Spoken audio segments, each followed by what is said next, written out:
Rock Salt MUZKAST Experience. Aaron and Dave and the boys from Deadsin are on the line. Let me see if there's this. Well, I had to squeeze them in. You know, it's 4th of July and everything, so I had to have a big party for them afterwards. It's an after party. Yes. Well, Bryan, this is the first time you've been on the show. Thank you for joining us. Yeah. Well, thank you for having us back on. Yes, Keagan's usually handled this, and he does a great job. And he said, "Hey, you want to jump on?" And I was like, "Sure. I got nothing going on right now. Let's do this." All right. Yeah. It wasn't more like, all right. Stop begging. Stop begging. Keagan, you know what I'm saying? Oh, man. So Keagan, unfortunately, has a bad internet connection. So we got Keagan on the line. How you doing, Keagan? I'm good. Thanks for having me back. It's been a while. I think the last time we spoke, it was baseball playoff. Oh, wow. Has it been that long? I think so. Oh, we got to get these guys back on a little more often. That's true. Put out more music. Don't let them do that, because they said I want to have you back one time, Patrick, and next thing you know, I'm here every single time. Oh, man. Oh, Yes. so you guys got a new one out. Well, how long ago did you put this out? It was actually on Keegan's birthday. We dropped it June 24th. Well, happy birthday, Keagan. Yeah. Well, thanks. I had no idea. We would have celebrated. Patrick could have dressed up as something and saying happy birthday, right? Batman. I would have dressed up as Batman. You guys got a lot of big things going on, but we'll start with the new song. You covered the old CP In the Light song, right? Yes, we did. And that's a funny story in itself. When we were talking about doing a cover, I believe Keagan suggested, doing In the Light. And I'm, of course, thinking dcTalk. And then we're, working on it. We talked to a good friend of ours who's a great photographer named Chad Finner. And he goes, "Oh, wow, you guys are doing the Charlie Peacock song." And I was like, he goes, "Yeah, man, look it up, Charlie Peacock." And sure enough, he was the original, the original songwriter of In the Light, and dcTalk just covered it. And we kind of took their version and his version and covered it and made it more like, a Deadsin type song. But yeah, that's how I heard about it. I dig it because it's a bit more of a rocker, and anybody that knows my history knows I have a little bit of history with Charlie Peacock, so I know it as a Charlie Peacock song. I've heard I've heard the Deadsin, but I've heard the dcTalk. Thank you. Version as well, but I like the rocker type of spin you put on it. It wasn't too much, and it was just enough. Yes, I agree. I think Keagan had a lot in molding it into that. He was talking, about what we could do to make it more like us. And I give him a lot of credit for kind of arranging it and putting it into, especially if you remember with the dcTalk version, they have that long bridge thing where they're just kind of singing almost very reggae and stuff. And we were like, well, we don't want to do that. So we just decided, let's get Cam to do a solo in there. And it's one of his best solos that I think that he's done with us. Nice. Well, when is the Deadsin reggae album coming out? There's Keagan. I don't think that one's coming anytime soon. No Rastafarian for you, huh? Probably not. No, thank you. What'd you say, Patrick? You said something. I'd pay to hear it. Right? I would too. You get on that, guys. Since Bryan doesn't have hair, he can dread out that beard and rock it. Oh my gosh. Ideas for Deadsin. I would pay to see that. So what made you settle on this one, though? I mean, of all the songs that you could choose from, what really drew you to this one? Keagan, answer that one. Yeah, Keagan, get on it. I really like the song. That's easy enough. But I think the thing about it was Deadsin in general. We don't really mess around with our topics, that we sing about. And I was like, well, what if we covered In the Light? Because it'd be a little unexpected musically. But then we were really just kind of dissecting those lyrics. I was like, oh my gosh, like this is a Deadsin song. Wow. You know, it's emotion, and it's looking at our condition and things like that. And I just thought, well, we couldn't have picked a song to cover better than that one that really fits what we kind of strive to do anyway. That's a credit to Mr. CP on those lyrics. He's like a founding father of Christian music, isn't he? I mean, he's got the way, and what the way I mean that is he's got the foresight way into the future that, I mean, really, he really does write these long songs that you can just, maybe the musical side of it is, you know, you go back and listen to Lie Down in the Grass. It's kind of 80s. I get it. But the message is always the same. Mm-hmm. Yes. Yeah. So one of the things I really love, I don't have an extensive knowledge of his catalog, but he had done that acoustic version that I had sent you that YouTube link maybe a week ago. Mm-hmm. And in the middle of it, there's just some like little cut scenes where it's just words and he's kind of just talking about the song itself. And he actually put in there that it seems as though this song needs to be played in every different style and genre so people can hear it. And it was like, yeah, like exactly. Like that's like the lyrical content of that song. It's so vast that more people need to hear it. And if playing it in a different style or genre or whatever really gets that message across that it needs to be done. And I really love that, you know, he would go out of his way to say that, knowing that dcTalk really popularized the song, and then, you know, of course, other people are going to play it. And it's really cool to have that like foresight. Like the song is important, you know, and we know it. So it's really cool. Really, it is. And I'm so glad that, like I said, he doesn't remember me at all, but I grew up, you know, I had his home phone number. And I used to call him. And, oh, wow. Yeah, I used to call him at night as a teenager, and we'd talk about music and all kinds of things. And he was just a really genuine, down-to-earth guy. And so I do kind of have a little bit of knowledge of the back catalog and all that. But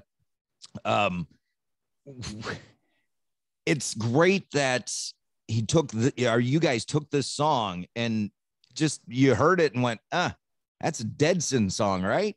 But yeah, I really don't know where I'm going with this, because I had a question and I've lost my path there. And I've got a question. Well, go Pat. What's your all's recording process like? I know ours is different than everybody else's, and every band has a specific way they record. You guys do it yourself? You guys hire out? And just what's the process? Who does what, when, where, and how?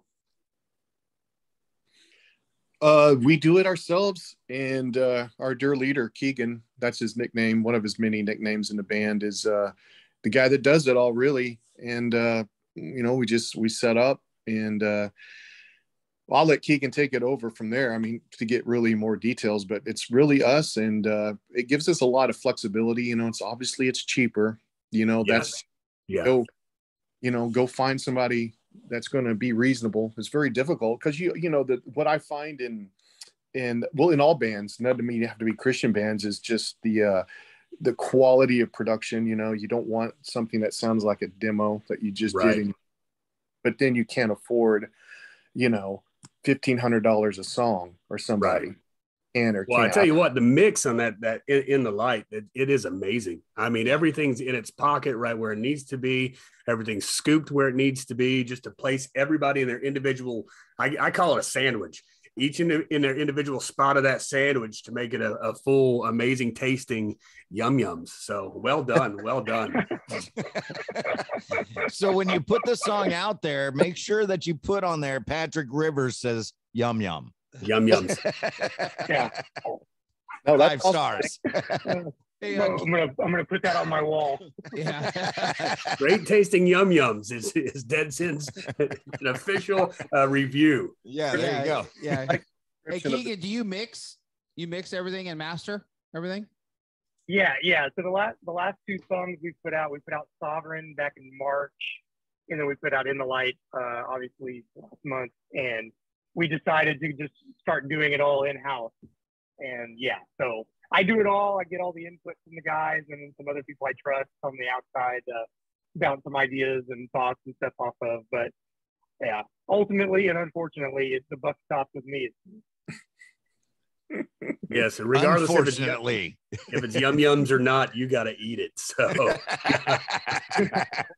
start polishing. I'm very self-deprecating as it is. So to know that I'm the one who sits, finishes it is very kind of hard on my my mental state sometimes. But I'm not unhappy with it. I'll tell you that. I'm not unhappy with it. So do you listen to the track and go, and you're just not happy with something in the track and then go back and go, Bryan, man, I need you to do it like this. Is there a lot of that going on? Oh yeah, we experiment a ton. Like I push Bryan as hard as I can without making him mad at me, I think sometimes. Because I'm not always that good at articulating what I hear in my head to try to like let him do like vocally or if Cam's working on a lead guitar or something like that. And sometimes I'm just having to like mouth things and I'm like, no, that doesn't sound right, But being able to experiment, like we're all pretty egoless when it comes to, our roles and our songwriting and production and stuff. There's no contention or anything. We just want to do what serves the song. Yeah. And Bryan, so it doesn't ever get to the point where you tell Keagan, well, you need to step outside with me for a minute. No, it hasn't happened yet. Maybe it will. I don't know. All right. Facebook Live. Yeah. No, I'm really thankful that the guys in the band are all really easygoing. Like Keagan said, just very little egos, if any ego. And we're all like, the whole point is we're just trying to make a good song, and if somebody has an idea, and that's usually like when it comes to writing our original music, it's very rare that, I'll come in and I'll say, this is it. And there's no changes made, it's very rare. It'll be, we'll mold a song and sometimes totally shape it into something that I didn't even think it would be. And, but it sounds great, but Keagan is what he said too earlier is he's his own worst critic. And that's so true. I talk to him every day and, I'm like, it's not that bad. And he's like, man, I can't get this. It's like when someone says, hey, this is pretty good. He's like, I can't get that. I don't know what you're talking about. I can't believe anybody listens to us. And it's funny. Because, but like I said, it is when you are the guy, like he's in this spot, and you are the final, in a way, say you're the one who, finally tweaks the knob, pushes it up, this fader in or out, whatever, and you're like, okay, it's done, send it off. There's a lot of pressure on that, and then Keagan comes back 30 seconds later after it's been sent off and went, no, do the whole thing over. Oh man. You hear that? You hear that little symbol thing? You hear it right there? Yeah, do it over. Yeah. Oh, I get it all the time. I don't listen to Deadsin because of that. Are you like Marky Mark in that Rockstar movie where he's like, play it like this? Well, I hope not. What you do is just fix it live. Yeah. You're like, like Bill O'Reilly. Yeah, no, you just we'll do it live. We'll do it live. Well, when you play it live, you change it a little bit and notice no one knows the difference. I actually like when they change stuff up live. It gives me a little different taste of the song. Well, I talked to a band one time and it actually was Toby McKeon when they were dcTalk. And I go, so you don't listen to your own stuff? He goes, by the time we get done recording it, I hate it. Yeah. He goes, it just, and we play it all the time. And so they were listening to the new edition album at the time we were talking. And he goes, I just can't listen to my own stuff. And by the time we end up playing it live, we changed stuff up during the tour to refresh it for us. And he said that we fix it live. If I don't like something, we fix it in the live show. And once it's on CD or well, then you go back and do the 12-inch remix CD, and you double up on your money. I am so going to start using that as an excuse. Because I mean, if you show up to one of our sets, we're bound to screw it up somehow. I know we're just changing it up for the live set. That wasn't messed up. That's it. So, did this? I remember on that same topic. I'm sorry. No, all good. I was in a really crappy band when I was young, right? Okay. And we had this really terrible CD that we were handing out to our friends and stuff. And there was a guy I knew, he was a drummer, and I kind of looked up to him. And I sent it and I showed it to him, and I was like, yeah, I know it doesn't sound very great, but we're much better live, right? I always, that's all you fall back on that. Come see us live and you'll see what we're really about. And he's like, yeah, that's cool and all, but your recordings last forever. And I was like, man. And so maybe that's why I'm cursed.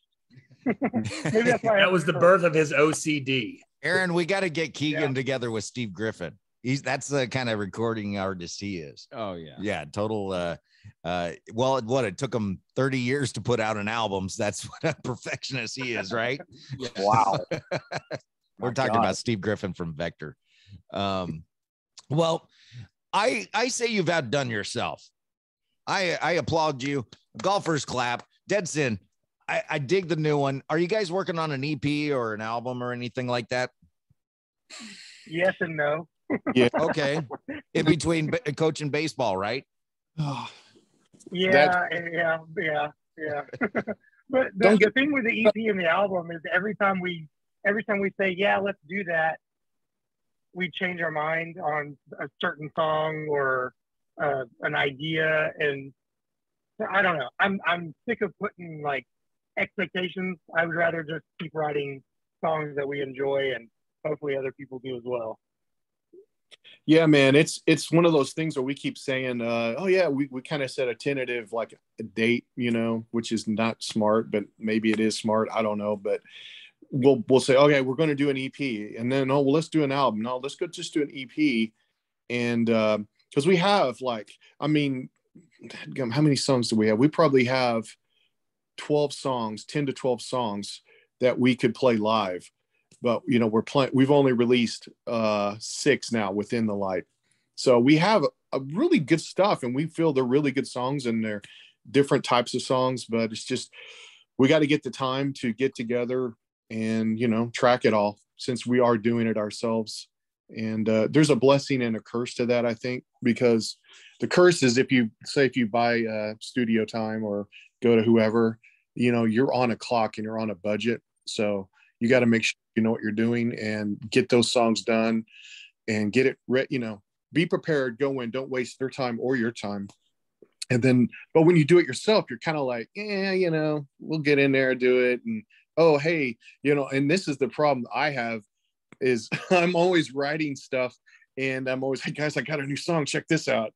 It just, oh, wait, don't record that one. We'll start on this one. Yeah, I wish I had that problem, Bryan. Oh, I need your problems. Oh, well, I'll write you, man. Let's go. It's just like I get this stuff, these ideas, and some of them suck, and some of them are pretty good, I think. But you're always just constantly writing, and I'm like, hey guys, why do we want to record a song we wrote 1.5 years ago that we don't even really play much, and I got something new. Because I always think that, as with all of us and whatever you do for work or a living or hobbies, you get better as you do it. I just feel like as musicians, when you write, you get better and better at what you're doing. But yeah, that's the blessing and the curse. It's just, I would love to put out an album, especially by early next year, but we'll see. I don't know. Well, I think part of it is. Go ahead, Keagan. I was just going to say, like what Bryan was talking about, like if you go outside and you pay for studio time and stuff like that, like what he was describing, like you are on a little bit of a time crunch unless you're just, super rich and you can just, be on whatever clock you want. But we like to be like spontaneous, like just like in the moment, it could be one little lick that just changes the way you hear something. Yep. And then you just change it all right in there in the moment. Like I can't hear this any other way now.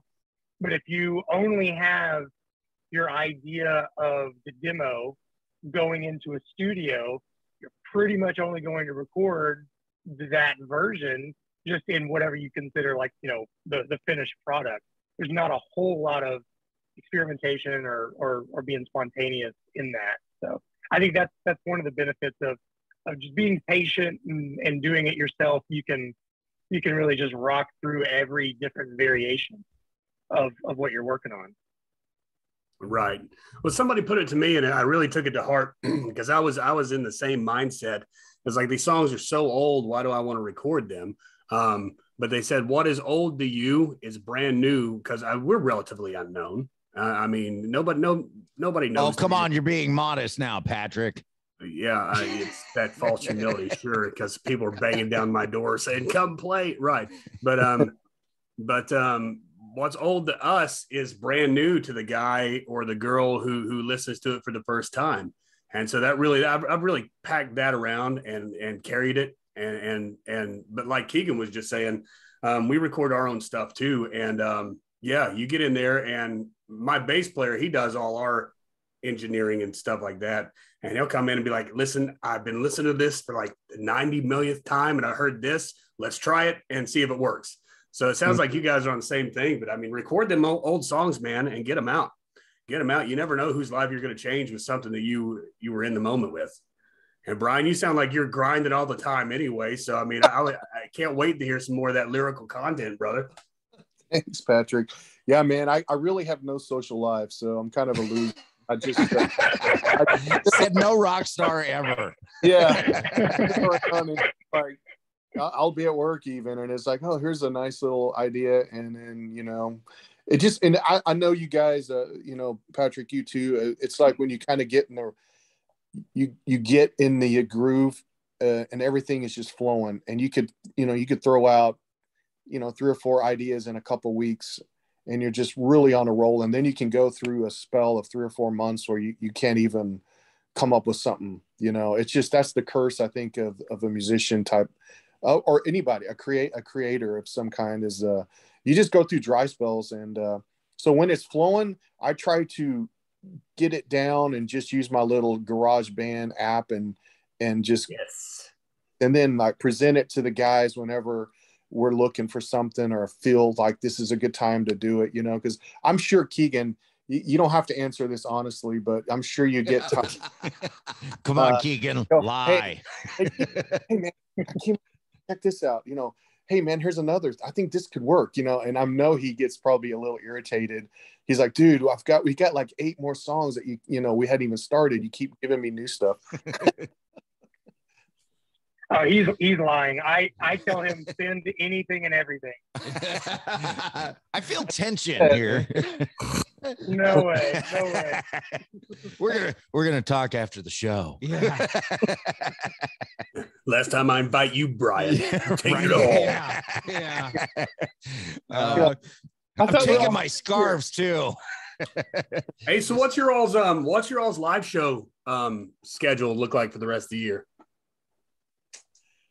I was just looking at that. Yeah. We've got a festival. We've got a festival, Apex Fest. It's down in Cuero, Texas. It's like a little small town in between Houston and San Antonio. So basically the middle of nowhere. Nice.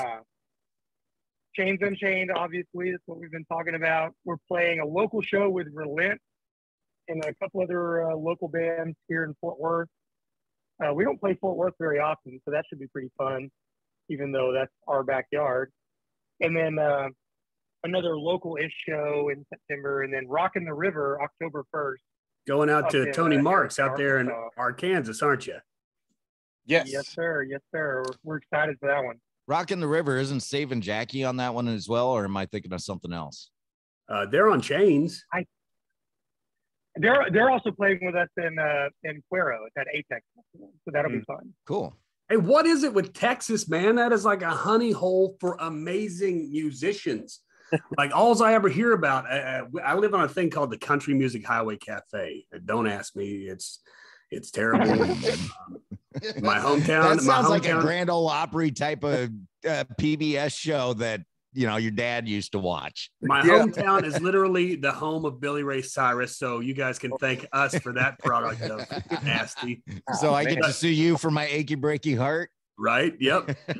And so, but I expect some great music to come out of this region and like in Nashville's and things like that. But then every time I pull up some band or somebody else, you look and you start Facebook stalking them, find out where they're from. It's always Texas, always Fort Worth, always out of Texas, man. Can I answer this for you guys? Because I got the answer.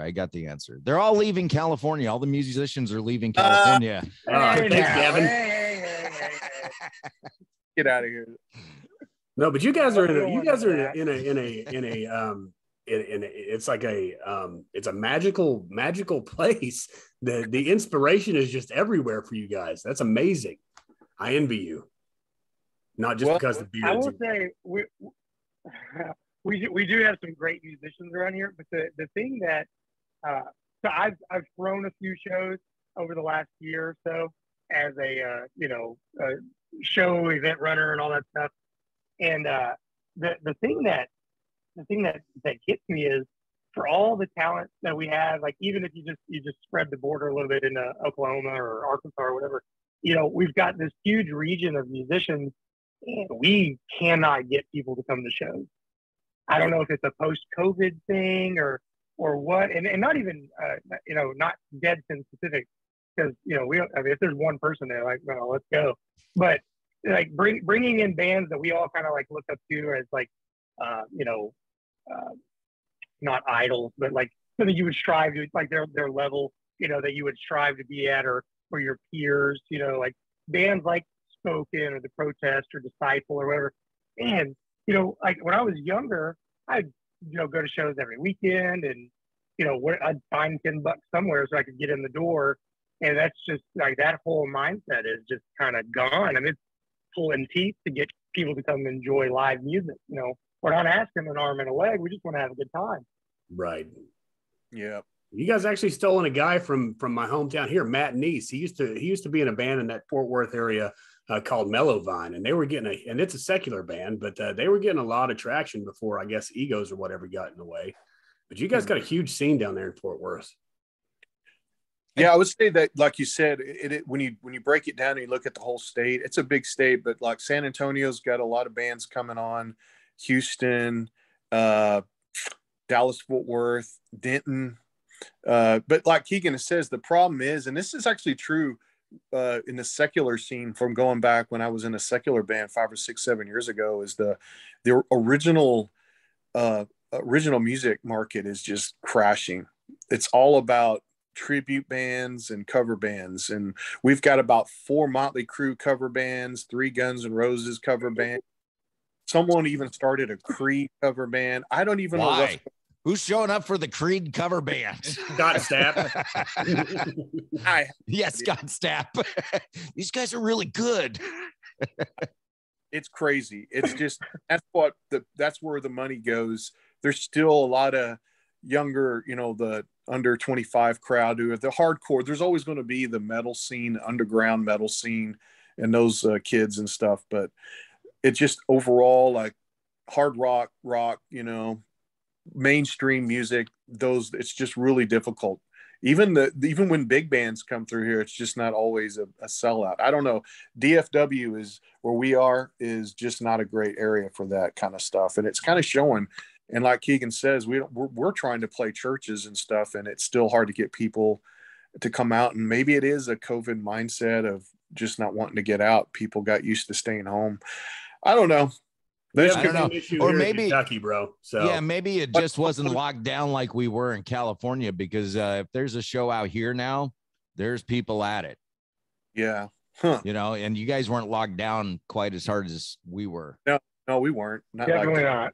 So definitely not. Aaron is gonna go out of his mind here because we've taken up pretty much half of the entire show. Oh, sorry. No, don't be sorry. Good. Don't be sorry at all.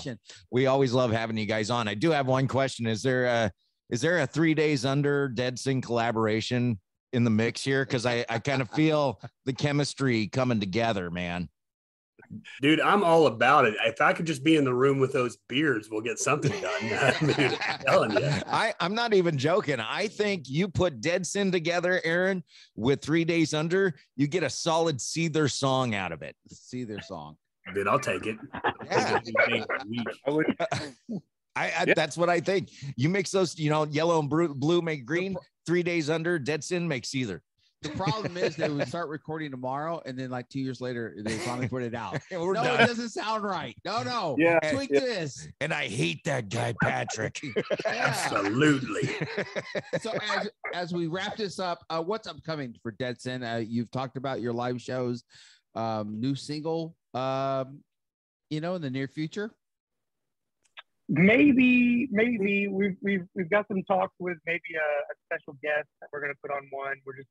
We're in active conversations about making sure it's the right one. Is that Dave Peril on cowbell? Keagan, Dave Peril on cowbell.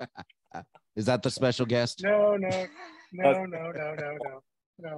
But what you were saying earlier about recording the old songs, we've got the foundation of every song in my computer. You know what I'm saying? Like that we're happy with. It's just a matter of leads, vocals, and polish, right? So we've got a lot of stuff in the can that we can work on. It's just a matter of timing and really what the moment what we want to push in that moment. So yeah, I would say something relatively soon. Show wise, through August, we've got a little few things going on, so it might push that back a little bit. But hey, we were a little more diligent than 2021. We put out one song in 2021. We've already got 2 out halfway through the year. So golf clap to that. There you go. Winning 2022. All right.